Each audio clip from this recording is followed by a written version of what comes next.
பேரலைஞர்களுக்கு வணக்கம். இன்று நம்மோடு பேசுவதற்காக பத்திரிகையாளர் திரு சத்யராஜ் அவர்கள் இருந்திருக்கிறார். அவரோடு பேசலாம். ஐயா வணக்கம். வணக்கம் சந்தோஷ். மகாராஷ்டிராவுக்கும் ஜார்க்கண்டுக்கும் இன்னைக்கு சட்டமன்ற தேர்தல் நடந்துட்டு இருக்குது. இந்த சமயத்தில் நேற்று ஒரு பரபரப்பான வீடியோ வெளியிட்டிருந்தாங்க. அதாவது ஒரு வீடு முன்னாடி ஜார்க்கண்ட் முதலமைச்சரான ஹேமந்த் சோரனோட போஸ்டர் ஒன்று இருக்குது. அந்த வீட்டில் இந்துக்கள் இருக்கிறாங்க. அந்த வீடு ஃபுல்லாகவே முஸ்லீம்கள் அடைக்கிறாங்க அப்படின்னு சொல்லி ஒரு வீடியோ. அதில் குறிப்பாக நான் நோட் பண்ணது என்னென்னா, சோஃபா மேலே அழுக்கு கண்ணாடி எகிரி குதிக்கிறாங்க, நடுஹால்லையே துணியை காய போகிறது அப்படின்னு சொல்லிட்டு காலகாலமாக தலித்துக்கள் மேலே புகுத்தப்பட்டிருந்த அந்த அழுக்கானவர்கள் அப்படிங்கிற விஷயத்த முஸ்லீம் மேலேயும் புகுத்த பார்த்துருந்தாங்க அந்த வீடியோவில். இந்த வீடியோ கடுமையான எதிர்ப்புகளை சந்திச்சிருந்தது. தேர்தல் ஆணையம் உடனே தலையிட்டு அதை தூக்கிடணும் அப்படின்னு சொல்லியிருந்தாங்க. இதில் ஆச்சரியம் தேர்தல் ஆணையத்தை சம்மந்தப்பட்டது ஒன்று. ஆனால் அதே சமயம் பாஜக ஏன் தொடர்ந்து பண்ணிகிட்டே இருக்கிறாங்க? ஒன்று அவங்களுக்கு இதில் வெற்றி கிடைக்குதா அப்படிங்கிற ஒரு கேள்வி எழுந்திருக்குது. எப்படி பார்க்குறீங்க? இல்லை, இது மாநில அளவில் நடக்கக்கூடிய தேர்தல்களில் தொடர்ச்சியாக பாஜக இது மாதிரி பண்ணிருக்காங்க. ஏற்கனவே நம்ம ஒரிசா எலெக்ஷனில் இப்படி பண்ணாங்க. தமிழர்களை கொச்சப்படுத்தி தமிழர்கள்ட்ட ஒரு நாகரிகம் இல்லாதவங்கள மாதிரி ஒரு ப்ரொஜெக்ஷன், இலையில சாப்பிட்றதுல ஒரு நாகரிகமற்ற தன்மை அப்படிங்கிற மாதிரி, இல்லை பொருந்தாத தன்மைங்கிற மாதிரி ஒரு வீடியோ போட்டாங்க. இப்போ நேற்று போட்ட அந்த வீடியோ எலெக்ஷன் கமிஷன் எடுக்க சொன்ன வீடியோ இருக்கு இல்லையா, அது ரொம்ப ரொம்ப ரொம்ப ரொம்ப வன்மமான வீடியோ. போன வாரமே ஒரு வீடியோவை எடுக்க சொன்னாங்க. சரி, போன வாரம் எடுக்க சொன்ன வீடியோ என்ன அப்படின்னா, மொத்தமாக பச்சை உடை அணிந்த இஸ்லாமியர்கள் கையில் கத்தியோட ஒரு இந்துவை துரத்திட்டு ஓடுறாங்க. ஒரு அனிமேட்டட் வீடியோ. ஓடும்போது அவர் ஒரு சந்துக்குள்ள பூந்து ஓடுறாரு. அங்கே நிறைய இந்துக்கள் நிற்கிறாங்க காவி உடை அணிஞ்சு. அந்த இந்துக்களை பார்த்த உடனே இவர் போய் அந்த தனி மனிதர் துரத்தப்பட்டு ஓடுறாரு இல்லையா, அவர் போய் அந்த இந்துக்களோட சேர்ந்த உடனே முஸ்லீம்கள் பயந்து அப்படி நிற்கிறாங்க. ஸோ அப்போ இந்த எதுக்கு சொல்ல வர்றாரு அப்படின்னா, இந்துக்கள் யுனைட்டாக இருக்கணும், ஒன்றாக இருக்கணும், ஏன்னா இஸ்லாமியர்கள் நமக்கு எதிரி, நம்மளை கொலை பண்ண போகிறாங்க அப்படிங்கிற ஒரு ப்ரொஜெக்ஷனில் ஒரு வீடியோ போட்டாங்க. இது எதனுடைய பிரதிபலிப்பு அப்படின்னா, இந்த வார்த்தையை மோடி தொடர்ச்சியாக பேசிட்டே இருப்பார். மகாராஷ்டிரா எலெக்ஷனில் பார்த்தீங்கன்னா, நாம ஒன்றா இருக்கணும், அவங்க முன்னாடி நாம ஒன்றா இருக்கணும் அப்படிங்கிற மாதிரி அவர் பேசிக்கிட்டே இருப்பார். இதை உத்தரப்பிரதேசிலையும் பண்ணாங்க. ஸோ இஸ்லாமியர்களை தேர்தல் களத்தில் நேரடியாகவே எதிரியாக சொல்கிறது. நீங்கள் சமூக தளத்தில் இஸ்லாமியர்களை எதிரியாக தினம் இவங்க டிக்ளேர் பண்ணி ஃபைட் பண்ணிகிட்டே இருக்காங்க. தேர்தல் களம்னு வரும்போது அது ஒரு இமீடியட் ஆக்ஷன். நீங்கள் ஒரு யுத்தம் நடக்குது அப்படின்னா ரெண்டு விஷயம் இருக்குது. ஒன்று காசு, எப்பவுமே ஒரு காசு இருக்கும். இமீடியட் காசுன்னு ஒன்று இருக்கும். அந்த இமீடியட் காசுக்காக தான் அந்த காசு வெயிட் பண்ணிட்டு இருக்கோம். அந்த இமீடியட் காசில் அப்படியே பயங்கரமாக பரவுறது, ஃபைட்டை ஸ்டார்ட் பண்ணுறது. ஸோ இப்போ தேர்தல் அப்படிங்கிறதுக்கு பாஜகவுக்கு ஒரு இமீடியட் காசு மாதிரி ஒரு டக்குன்னு ஒரு வீடியோவை போட்டு ப்ரொவோக் பண்ணுறது, ஸ்டேட்டஸ்களை போட்டு ப்ரொவோக் பண்ணுறது, இது மாதிரி ப்ரொவோக் பண்ணி உடனே ஒரு மாஸ் கேம்பெயின் பண்ணி இந்த நடுநிலை ஓட்டு போடக்கூடிய இருக்காங்க இல்லையா, ஒரு பக்கம் பாஜக ஆதரவாக இருப்பாங்க, இன்னொன்று பாஜக எதிர்ப்பு இருப்பாங்க, பெரும்பகுதி நடுநிலையாக இருப்பாங்க. அவங்களுக்கு மதமோ சாதியோ இனமோ அவங்களுக்கு தொந்தரவாக இருக்காது. அந்த மக்களினுடைய சிந்தனையை நிலைகுலைய வைக்கிறது, இந்த வேலையை அவங்க செய்கிறாங்க. இது தேர்தல் ஆணையத்தினுடைய பொறுப்பு. நான் என்ன கேட்குறேன், தேர்தல் ஆணையம் இந்த வீடியோ எனக்கு எடுத்துட்டேன் அப்படிங்கிறாங்க. இதுக்கு முன்னாடி 13ஆம் தேதி முதல்கட்ட தேர்தல் நடந்துச்சு. ஜார்க்கண்டில் 81 தொகுதி, அவங்க சட்டமன்ற தொகுதி 81 இருக்குது. அதில் 43 முடிஞ்சிருச்சு. பேலன்ஸ் தான் இன்னைக்கு நடந்துட்டக்கூடிய தேர்தல். ஏற்கனவே அந்த வீடியோ பார்த்தீங்கன்னா சோஷியல் மீடியாவில் பயங்கர வைரலாக பரவி ரொம்ப நாளுக்கு பிறகு அதுக்கப்புறம் இவங்க நோட்டீஸ் அனுப்புகிறாங்க. இப்போ நம்ம எலெக்ஷன் கமிஷனை பார்த்து என்ன கேட்குறேன்னா, நீங்கள் நோட்டீஸ் அனுப்புறது முக்கியமாக, இப்படிப்பட்ட பிரச்சாரத்தை பண்ணிட்டு இருக்கக்கூடிய பாஜக மேலே ஆக்ஷன் எடுக்க போறீங்களா? கண்டிப்பாக. நீங்கள் 24 தேர்தலில் மோடி இந்தியாவில் குறிப்பாக வட இந்தியா முழுக்க போய் கர்நாடகாலையும் சேர்த்து இஸ்லாமியர்கள் மேலே பயங்கர வெறுப்பு பிரச்சாரம் பண்ணார். இவங்க அதிகமான குழந்தை பெற்றுக்கிறாங்க, இவங்க இங்க இருக்கக்கூடிய நிலங்களை திருட போறாங்க, நம்ம ரிசர்வேஷனை எடுக்கிறாங்க, ஊடுருவ, இது எல்லாத்தையும் இவங்க பண்ணாங்க இல்லையா. அப்பவே இவங்க மேல எந்த ஆக்ஷன் எடுக்காம நோட்டீஸ் அனுப்புனாங்க. அதே நோட்டீஸ் தான் இன்னைக்கு அனுப்புறாங்க. இந்த வீடியோவோட நீங்க நின்ற முடியாது. வீடியோவை தாண்டி என்ன அப்படின்னா, ஒரு 4 அமைப்புகள் சேர்ந்து ஒரு அறிக்கை வெளியிட்டிருக்காங்க. இது வெளியிட்டு ஒரு 15 நாள் இருக்கும். அதாவது முதல் கட்ட தேர்தல், அந்த 43 தொகுதிக்கும் முதல் கட்ட தேர்தல் நடக்கிறதுக்கு முன்னாடியே இந்த அறிக்கை வெளியே வந்துச்சு. அந்த அறிக்கையினுடைய பேர் என்னன்னு பாத்தீங்கன்னா, Jharkhand shadow politics. Okay. How meta permits profits from promoters shadow politics advertisement அப்படிங்கிறாங்க. ரொம்ப கவனமான விஷயம் என்ன அப்படின்னா, நீங்க ஒரு இஸ்லாமியர்களுக்கு எதிராக பாஜக காரன், RSS காரன் வெறுப்பு பிரச்சாரத்தை பண்றது அப்படிங்கிறது வேற. ஒரு ஃபேஸ்புக்ல ஸ்டேட்டஸ் போடுறான், ஒரு யூடியூப்ல ஸ்டேட்டஸ் போடுறான், இன்ஸ்டால வீடியோ போடுறான் அப்படிங்கிறத தாண்டி ஃபேஸ்புக்ல அட்வர்டைஸ்மெண்ட்டாவே வெறுப்பு கொடுக்குறாங்க. ஓகே, அதை மெட்டா அக்செப்ட் பண்ணிக்குது. அவங்க பெரிய கம்யூனிட்டி கைட்லைன்ஸ்ல வச்சிருப்பாங்களே. ஆமா, அந்த கம்யூனிட்டி கைட்லைன்ஸ் எல்லாம் தாண்டி வெறுப்பு பிரச்சாரத்துக்கான அட்வர்டைஸ்மெண்ட் போடுறான். அந்த அட்வர்டைஸ்மெண்ட் பாருங்க எப்படி இருக்குன்னா, negative stereotype of Muslim men, Muslim mans எல்லாமே செக்ஷுவலா வயலண்டான ஆட்கள் அப்படின்னு சொல்லி ஒரு அட்வர்டைஸ்மெண்ட்டை மெட்டால கொடுக்குறான் RSS காரன். ஓகே, ஷேடோ அக்கௌண்ட்ஸ் வச்சு, டைரக்டா பாஜக அக்கௌண்ட்ஸ் வச்சு இல்லை, இந்த ஷேடோ அக்கௌண்ட்ஸ் வச்சு கொடுக்கும்போது அது போய் ரீச் ஆயிருக்கு. இதை மெட்டா அக்செப்ட் பண்ணியிருக்கு. டேர்ம்ஸ் அண்ட் கண்டிஷனை தாண்டி, வயலேஷன் தாண்டி நீங்கள் model code of conduct, election commission இதெல்லாம் விட்டுருவோம். நாம் ஒரு பிளாட்ஃபார்மில் ஒரு அட்வர்டைஸ்மெண்ட் கொடுக்குறோம். அந்த அட்வர்டைஸ்மெண்ட்டுக்கு இவ்வளோ செக்ஷுவல் வயலன்ஸாக கொடுத்துருக்கான், அதை அக்செப்ட் பண்ணுது. ரெண்டாவது முக்கியமான விஷயம் என்னென்னா, சிஎம் இருக்கார் இல்லையா, ஹேமந்த் சோரனை, அவரை ஒரு ஆதிவாசி சிஎம், அவர் ரொம்ப சக்ஸஸ்ஃபுல்லான சிஎம், அவர் பல திட்டங்களை ஜார்க்கண்டு கொண்டு வந்திருக்காரு. அவர் தலையில கொம்பு வச்சு அவர் ஒரு கெட்ட இன்செக்ட், ஒரு கெட்ட உயிரினமாக சித்தரிச்சு அட்வர்டைஸ்மெண்ட் போடுறாங்க. அது அட்வர்டைஸ்மெண்டா வருது. மூணாவது கேட்டகரி பார்த்தீங்க அப்படின்னா, இந்த வீடியோஸ் முஸ்லிம்ஸ் மென் வந்து இந்துக்களை கொலை பண்றாங்க அப்படிங்கிற ஒரு வீடியோஸ் பரப்பப்பட்டுக்கிட்டு இருக்கு. நாலாவது முக்கியமான விஷயம்னா, பங்களாதேஷ்ல இருந்து எக்கச்சக்கமான இன்ஃபிலேட்டர்ஸ் வந்து ஜார்க்கண்டுக்குள்ள வந்துட்டாங்க. வந்து இங்க இருக்கக்கூடிய பழங்குடியின பெண்களை திருமணம் பண்ணி இங்க இருக்கக்கூடிய பழங்குடியின மக்களுக்கு சொந்தமான நிலங்களை ஆக்கிரமிக்கிறாங்க அப்படின்னு அட்வர்டைஸ்மெண்ட். இதை பார்க்கும்போது நமக்கு ரொம்ப அதிர்ச்சியா இருக்கு. நாம 2024 ஒரு ஜனநாயகம் இருக்கக்கூடிய ஒரு நாட்டில் தான் நம்ம வாழ்ந்துட்டு இருக்கோமா அப்படின்னு ஒரு பெரிய கேள்வி வருது.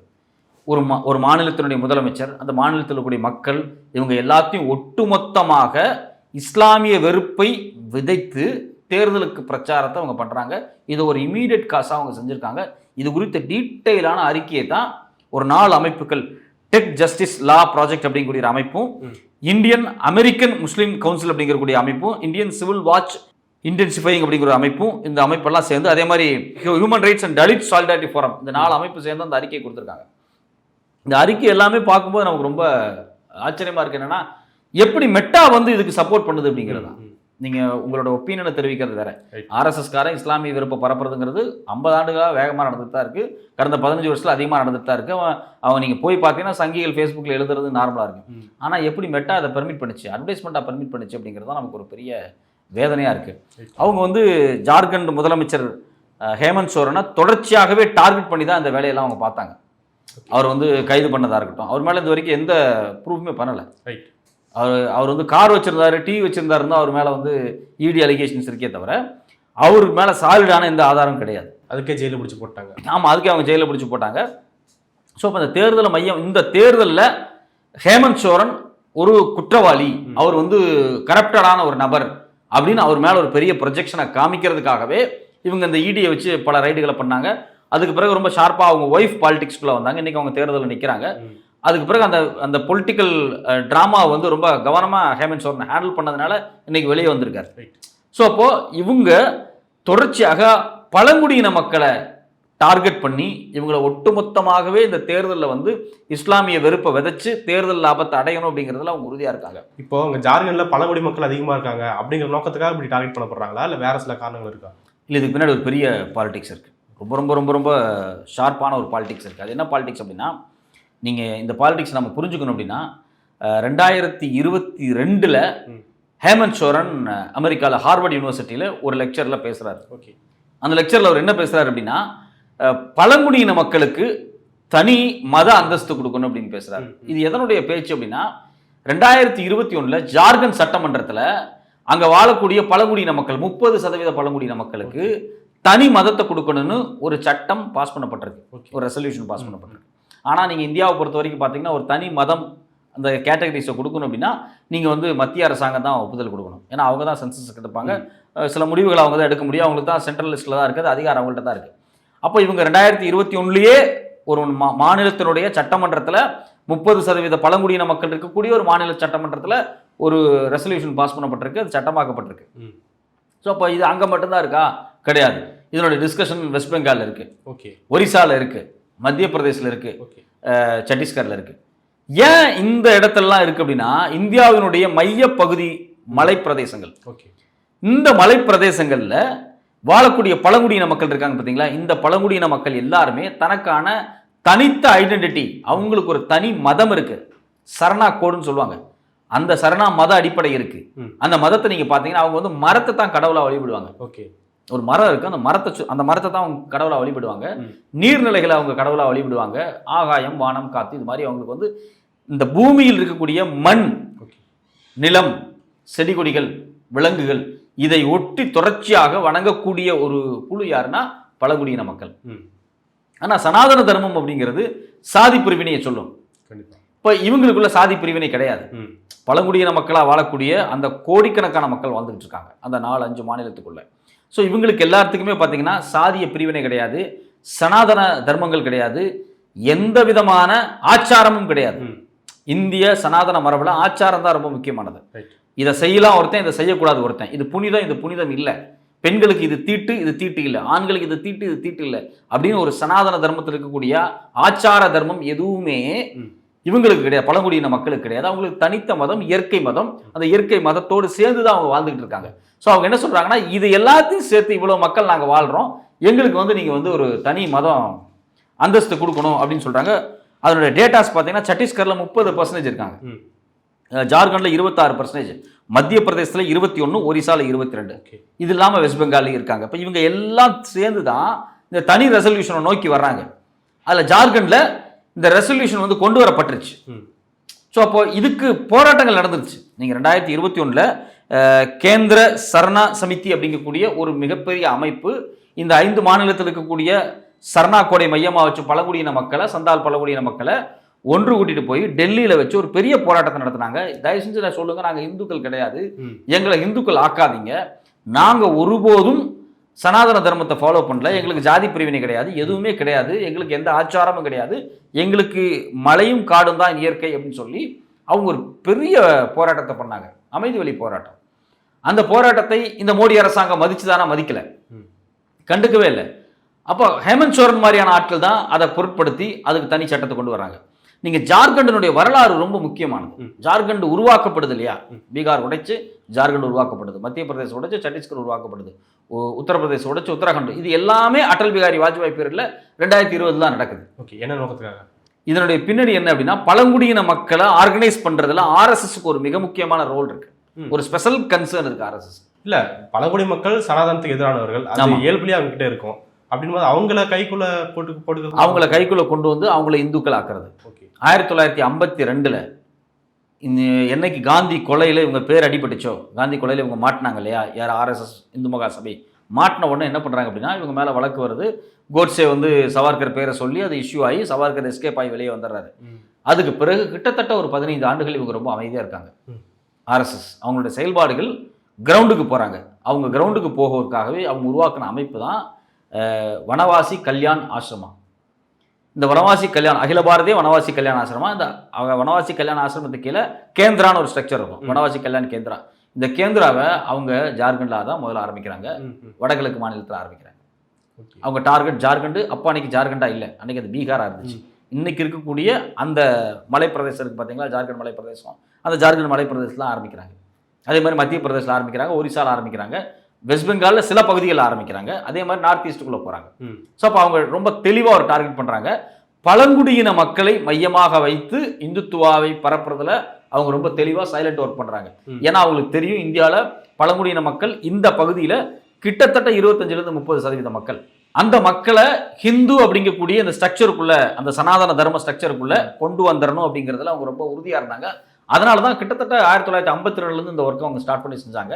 அதனால தான் 2000 வாஜ்பாய் வந்த உடனே இந்த பழங்குடியின மக்களுக்கான ஒரு டீம் இருக்கு பத்தியா, ஆர்எஸ்எஸ் டீம், அந்த டீம் வந்து தொடர்ச்சியாக இந்த மாநிலங்களை உருவாக்கணும் அப்படிங்கிறதுல வந்து உறுதியாக இருந்துச்சு. அந்த மக்கள்கிட்டையும் ஒரு கோரிக்கை இருந்துச்சு, நீங்கள் வந்து மக்கள் பழங்குடியின மக்கள் தனித்த மாநிலம் கேட்குறாங்க அப்படிங்கும்போது அதை நம்ம வந்து ஏற்கலாம், ஒன்றும் தப்பு கிடையாது. பட் ஆனால் அதன் அஜெண்டாவுக்கு பின்னாடி வேற யார் என்ன செயல்படுறாங்க, ஒரு நியாயமான கோரிக்கைக்கு பின்னாடி ஒரு அநியாயமான சக்தி உள்ள இருக்கும் எப்பவுமே.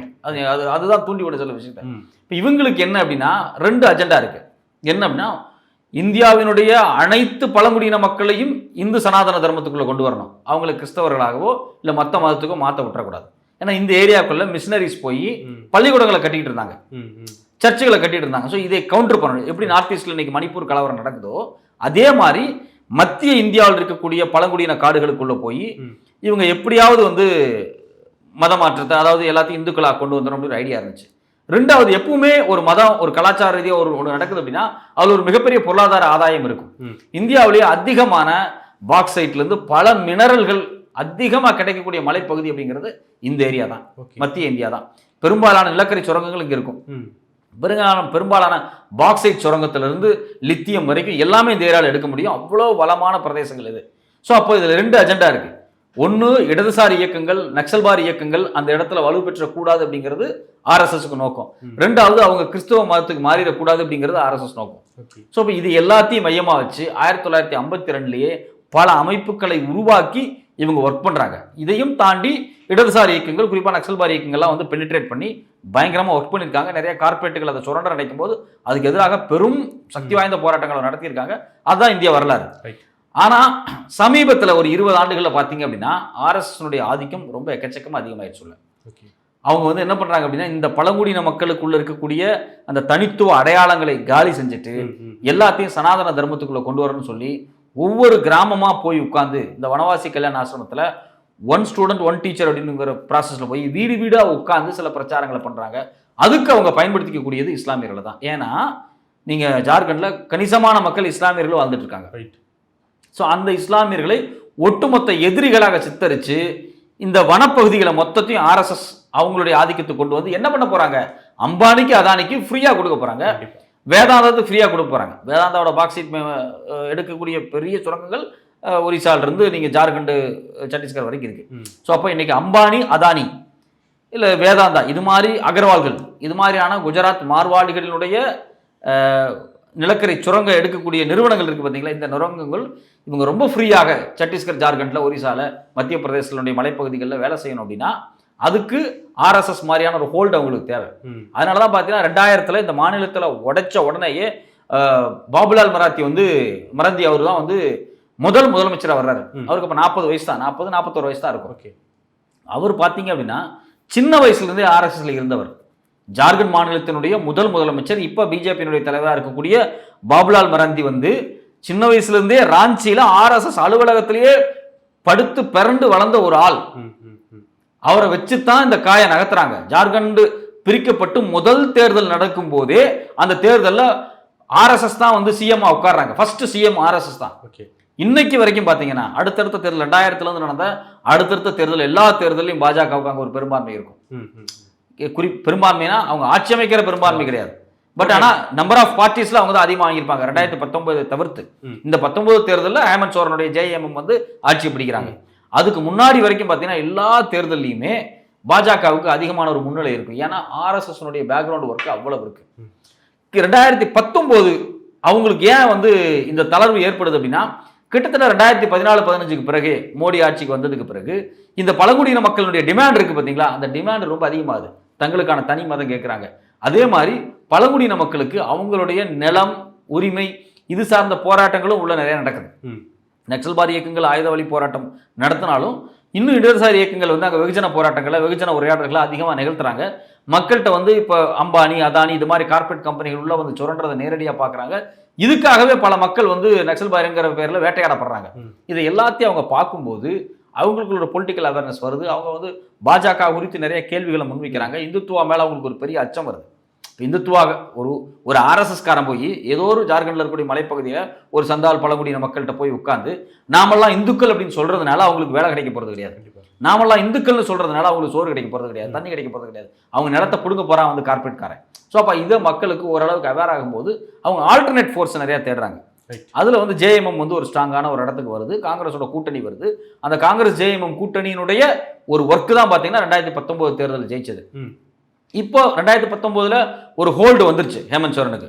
அதாவது சிபு சோரனுக்கு ஒரு பெரிய பொலிட்டிக்கல் பவர் இருந்தாலும் அவரும் முதலமைச்சராக இருந்தாலும் ஆனால் ஜேஎம்முக்கான ஸ்ட்ராங் ஹோல்டு இந்த 2019 கிடைக்கும் போது தான் இவங்களுடைய பல நாள் கோரிக்கையாக இருக்கக்கூடிய இந்த சரணா கோடு குறித்து போராட்டங்கள் நடக்குது. இது ஆர்எஸ்எஸ்க்கு பயங்கர டென்ஷன் ஆகுது. ஆர்எஸ்எஸ் அமைப்பு செப்டம்பர் மாதம் 2022 பெங்களூர்ல ஆர்எஸ்எஸ் தலைமை உட்கார்ந்து ஒரு கூட்டத்தை நடத்துறாங்க. ஒரு இண்டோர் மீட்டிங், ரொம்ப ரகசியமா நடந்த மீட்டிங். இப்படியே போச்சு அப்படின்னா மத்திய இந்தியாவை நாம் இழக்க வேண்டியது வரும். தேர்தலில் கிடையாது, கலாச்சார பண்பாட்டு ரீதியாகவே ஆர்எஸ்எஸ் ஹோல்டு போயிடும். ஆர்எஸ்எஸ் ஹோல்டு போனாலே வலதுசாரிகளுடைய ஹோல்டு போயிடும், முதலாளிகளுடைய ஹோல்டு போயிடும். குறிப்பாக அந்த குரோனிக் கேபிட்டலிஸ்ட் சொல்லக்கூடிய குஜராத்தி ஒட்டுண்ணி முதலாளிகளுடைய ஹோல்டு போயிருங்கிற பயத்திலேயே இவங்க என்ன பண்றாங்க அப்படின்னா அந்த ஏரியாவுக்கு ஸ்பெஷல் ஃபோக்கஸ் கொடுத்து எப்படியாவது ஒர்க் பண்ணணும். அங்க யார் ஆர்கனைசிங் ஃபேக்டரா இருக்குன்னு பார்க்கும்போது ஜார்க்கண்ட் இருக்கக்கூடிய 30% பழங்குடியினர் தான் அவங்களுடைய பழங்குடியின தலைவராக இருக்கக்கூடிய ஹேமந்த் சோரனை தான் ஒரு ஆர்கனைசிங் ஃபேக்டரா பார்க்குறாங்க. அவரை முடிச்சு விட்டுறணும், தேர்தல் இருக்கக்கூடாது. அவர் மேலே வந்து பழங்குடியின மக்கள் முன்னாடி ஒரு மிக மோசமான ஒரு அலிகேஷன்ஸ், ஒரு கரப்டட் அலிகேஷன்ஸை கிரியேட் பண்ணி எப்படி வந்து லல்லு பிரசாத் யாதவ் மேலே ஒரு கரப்டட் அலிகேஷன்ஸ் வந்து தொடர்ச்சியாக வச்சு அவர் வந்து ஒரு கரப்டான ஆளாக காமிச்சாங்க. அது முழுக்க ஆர்எஸ்எஸ் பண்ண வேலை. லல்லு பிரசாத் யாதவ் கோல்வார்க்கில் எழுதின ஞானகங்கையை காலேஜ் டேஸ்லயே தீ வச்சு கொளுத்திருக்காரு. அவர் படிச்ச பாட்னா யூனிவர்சிட்டியில் ஏபிவிபி அடிச்சு ஓட விட்டுருக்காரு ஆர்எஸ்எஸ்காரனை. ஸோ அவருக்கு ஒரு ஹிஸ்ட்ரி இருக்கு. அது மாதிரி அவரை எப்படி காலி பண்றதுக்காக அவர் மேல ஒரு கரப்ஷன் ப்ராஜெக்டை வச்சு அவர் ஒரு பெரிய கரப்டட் சிஎம்மா இந்தியாவில் காமிச்சாங்களோ அது மாதிரி ஹேமந்த் சோரனை காமிக்க முயற்சி பண்ணாங்க. அந்த முயற்சி இப்போ தோல்வி அடைஞ்சிருச்சு. ஹேமந்த் சோரன் மனைவி பாலிடிக்ஸ்க்கு வந்தாங்க. அவங்க கட்சியில் ஏற்கனவே ஹேமந்த் சோரனுக்கு பிறகு வந்து சீனியர் லீடர் இப்போ பிஜேபியில் சீட்டு வாங்கி உட்காந்துக்கிட்டு இருக்காரு. கண்டிப்பாக. ஸோ இப்போ சம்பா சோரன் எப்படி வந்து இரவோட இரவாக மாறினார். அப்போ பிஜேபி அந்த ஜேஎம் கட்சியை அடித்து நொறுக்கிறது மட்டும் கிடையாமல் பழங்குடியின மக்களுக்குள்ள பெனிட்ரேட் பண்ணி அந்த பழங்குடியின மக்களை எப்படியாவது இந்து சனாதன தர்மத்துக்குள்ள கொண்டு வர்றதுனூடாக ஒட்டுமொத்த இயற்கை வளங்களையும் தன் கட்டுப்பாட்டுக்குள்ள கொண்டு வந்துக்கலாம். அதில் இன்னொரு விஷயம் நம்ம பார்க்க வேண்டியது இருக்கு. மோடி அரசாங்கம் கொண்டு வந்திருக்கக்கூடிய புதிய புதிய வனச்சட்டங்கள், இந்த வனச்சட்டங்கள் அந்த மக்களை அப்புறப்படுத்துது. ஸோ இப்போ இந்த வனச்சட்டங்கள் அப்புறப்படுத்துவதனுடைய அவேர்னஸ் அந்த மக்களுக்கு வந்துகிட்டு இருக்கு. அது ஒரு பொலிட்டிக்கல் பார்ட்டியாக ஆர்கனைஸ் ஆகி வரும்போது ஒரு பார்கெனிங் ஃபேக்டரை வைக்குது. இந்த சட்டத்தை வந்து செயல்படுத்த விடாமல் தடுக்கிறதுக்கான எல்லா ஃபேக்டரி அதை செய்யும்போது அவங்க எப்படியாவது ஆர்எஸ்எஸ் தான் ஹோல்டை கொண்டு வந்து வர்றாங்க. ஏன்னா அவங்க வந்தால் தானே இந்த சட்டமெல்லாம் நடைமுறைப்படுத்த முடியும். கிரவுண்டில் போராட்டங்கள் வராது. கிரவுண்டில் வந்து ஒரு ரிலாக்ஸேஷனை கொண்டு வரலாம். ஸோ இப்போ இது மாதிரியான போராட்டங்களை தவிர்த்து இந்த இடங்களை வந்து வலதுசாரிகளுக்கு கார்பரேட் முதலாளிகளுக்கு கொடுக்கும்போது ஒரு சுமூகமான உறவை ஏற்படுத்துறதுக்காகவே ஆர்எஸ்எஸ் வந்து ஒர்க் பண்ணுது. ஆனால் இதே ஆர்எஸ்எஸ் வந்து நாளைக்கு வந்து பழங்குடியின மக்கள் வந்து கார்பரேட் கம்பெனிக்கு எதிராக சில போராட்டங்கள் நடத்தும் போது அதுலேயும் பூந்து சில வேலையை பார்க்கும். இப்போ நீங்கள் வந்து இன்னைக்கு நேற்று என்ன ஸ்டேட்மெண்ட் ஆர்எஸ்எஸ் கொடுத்துருக்கு அப்படின்னா மணிப்பூர் கலவரத்தை உடனடியாக நிறுத்த வேணும் அப்படின்னு கொடுத்துருக்கு. நான் என்ன கேட்குறேன், மணிப்பூர் கலவரத்தை முதல்ல துவங்கினது யார்? அங்கே கிட்டத்தட்ட 200 சர்ச்சை இடிக்கப்பட்டிருக்கு, தீ வச்சு கொளுத்தப்பட்டிருக்கு. கொளுத்துனது யார்? சர்ச்சை எவன்டா இந்தியாவில் கொளுத்துவான்? கொளுத்துற ஒரே ஆள் இவனுக்கு தான். இவனுங்களே இன்னைக்கு வந்து நின்றுக்கிட்டு என்ன சொல்றாங்க அப்படின்னா, இல்ல போராட்டத்தை வாபஸ் வாங்கணும், அங்க வந்து சுமூகமான நிலை ஏற்படுத்தணும், போராட்டம் பண்ணதே நீங்க தான்டா. இன்னும் சொல்ல போனா அங்க இருக்கக்கூடிய அரேம்போ தெம்போல் அப்படிங்கக்கூடிய அமைப்பு யாருடைய அமைப்பு? அந்த அமைப்பினுடைய தலைவர் குஜராத்தில் அவர் வந்து ஏபிவிபியில் ஹெட்டாக இருந்தவர். அவரை கொண்டு வந்து மணிப்பூரில் உட்கார வச்சு ஒரு ஸ்பெஷல் பேட்டர்னில் ஒரு அமைப்பை உருவாக்கி அங்கே ஒரு பெரிய கலவரத்தை உருவாக்கி நீங்கள் வந்து அங்கே இருக்கக்கூடிய சமவெளியில் வாழக்கூடிய மக்களுடைய, அதாவது மெய்த்தி மக்களுடைய பெருமைங்கிற பேரில் நீங்கள் இந்துத்துவா பெருமை பேசிட்டு இருக்கீங்க. அந்த மக்கள் என்ன கேட்டுட்டு இருக்காங்க? அவங்க தனி மதம் கேட்டுட்டு இருக்காங்க. மணிப்பூரில் சன்ஹிம்சம் அப்படிங்கிறது ஒரு தனி மதம். அது வந்து கிறிஸ்தவமோ அங்கே இருக்கக்கூடிய இந்து வைஷ்ணவ மதமோ கிடையாது. இது இல்லாமல் ஒரு பழங்குடியின மதம், அவங்களுக்கு கோயில் இருந்துச்சு, வழிபாட்டு முறை இருந்துச்சு, அவங்களுக்கு நடனம் இருக்குது, உடை இருக்குது, எல்லாமே இருக்குது. அதை தனி மதமாக ஆக்கணும்னு தான் அவங்க கடந்த 20-30 ஆண்டுகளாக ஒரு போராட்டம் பண்ணுறாங்க. அது மட்டும் இல்லாமல் வடகிழக்கு மாநிலத்தில் இருக்கக்கூடிய ஆர்ம்டு ஃபோர்ஸினுடைய நிறுத்தம் இருக்கு இல்லையா, அதை காலி பண்ண அவங்க கேட்குறாங்க. வனச்சட்டம் இருக்குது பார்த்தீங்களா, வனச்சட்டங்களை நீங்கள் போடக்கூடாதுன்னு சொல்லி அவங்க போராடிட்டு இருக்காங்க. எல்லாம் ஒன்றா இருந்த மக்களை ரெண்டா உடச்சு பெரிய கலவரத்தை மணிப்பூரில் உருவாக்கிட்டான். இதே பேட்டர்னை இப்போ இங்கே ஃபாலோ பண்ணுறான். இங்கே இருக்கக்கூடிய மக்களை பிரிக்கணும், அவங்க வந்து மதமாக இந்துக்கள் ஆக்கணும், அவங்க பழங்குடியின மதத்தை நோக்கி போகக்கூடாது, அவங்க கிறிஸ்தவத்தை நோக்கி போகக்கூடாது, குறிப்பாக இஸ்லாமிய நோக்கி போகக்கூடாது. அதுக்கு தேர்தல் பிரச்சாரத்தில் வீடியோ விடுறது, ஃபேஸ்புக் ஸ்டேட்டஸ் போடுறது, கட்சிக்காரன் வச்சு பிரச்சாரம் பண்ணுறது, கலவரம் பண்ணுறது, இந்த வேலையெல்லாம் அவங்க செய்கிறாங்க. உனக்கான எதிரி நான் தீர்மானிச்சுன்னா நீ வந்து இங்கே வந்துடுவேன். ஆமாம், இங்கே வந்துடு. அப்போது இது எல்லாத்துக்குமான ஒரு ப்ராஜெக்டாக அவங்க 2024 நடக்கக்கூடிய சென்செக்ஸை பயன்படுத்த முயற்சி பண்ணுறாங்க. நீங்கள் சென்செக்ஸில் தான் நீங்கள் என்ன மதம்னு டிக் ஆகும். நீ ஹிந்துவா, இஸ்லாமா, கிறிஸ்தவரா, பௌத்தரா, ஜெயினரா, சீக்கியரா என்னங்கிறது டிக் ஆகும். ஒரு 6 கேட்டகரி கொடுத்துருப்பாங்க. 7வது ஒரு கேட்டகரி இருந்துச்சு, ரிலீஜியஸ் நாட் ஸ்டேட்டட் அப்படின்னு ஒரு கேட்டகரி. பெரும்பாலான பழங்குடியின மக்கள் அந்த ஸ்டேட்டஸ்ல போயிருப்பாங்க. அந்த ஸ்டேட்டஸை இந்த சென்சஸ்ல இல்ல, காலி பண்றாங்க அவங்க. அதுக்கு எதிராக மக்கள் போராடிட்டு இருக்காங்க ஜார்க்கண்ட்ல. அதை பத்தி ஒன்று பேச மாட்டாங்க. ஸோ அப்போ தேர்தல் பாலிடிக்ஸ்ல இஸ்லாமிய வெறுப்பு பயன்படுத்தப்படுறது அப்படின்னு பின்னாடி ஒரு மிகப்பெரிய காசு, ஒரு மிகப்பெரிய அஜெண்டா ஜார்க்கண்ட்ல ஆர்எஸ்எஸ்க்கு இருக்கு. அந்த அஜெண்டா கிட்டத்தட்ட 30-40 ஆண்டுகளாக அவங்க செயல்படுத்திக்கிட்டு இருக்காங்க. அதனுடைய ஒரு முக்கியமான வெளிப்பாடாக தான் நம்ம இதை பார்க்கணும். என்ன ஒரு ஜார்க்கண்ட்ல ஒரு 81 சட்டமன்றம் இருக்கு, ஒரு எம்எல்ஏக்கள் இருக்காங்க, இங்கே ஒரு சின்ன மாநிலம், இதுல ஏன் இவ்வளவு தூரம் வந்து குவிக்கிறாங்க, இவ்வளவு வீடியோஸ் பண்றாங்க? கிட்டத்தட்ட 500 கோடியை கொண்டாந்து இறக்கி விட்டுருக்கான். யாரு? ஆர்எஸ்எஸ் காரன், பிஜேபி ஆர்எஸ்எஸ். பல பேர் பேட்டி கொடுக்குறான் தேர்தலில், ரோட்ல நின்றுக்கிட்டு இங்க ரோடு சரியில்லை, தண்ணி வசதி இல்லை, வீடு வசதி இல்லைன்னு. அவங்கெல்லாம் யாருன்னு பார்த்தீங்கன்னா பீகார்லேருந்து கொண்டு வரப்பட்ட பாஜக காரன், வெஸ்ட் பெங்கால்லேருந்து கொண்டு வரப்பட்ட பாஜக காரன், ஒரிசாலேருந்து வர பாஜக காரன், மத்திய பிரதேசலேருந்து வர பாஜக காரன். அவனை எல்லாம் வண்டி வச்சு பிடிச்சி கொண்டாந்து ஜார்க்கண்டில் உட்கார வச்சு பேட்டி கொடுக்க வைக்கிறாங்க. அவனை ஜார்க்கண்ட்காரன் மாதிரி காமிக்கிறான். இது ஆதாரத்தை ஹேமந்த் சோரன் எடுத்து வெளியிட்டு இருக்காரு.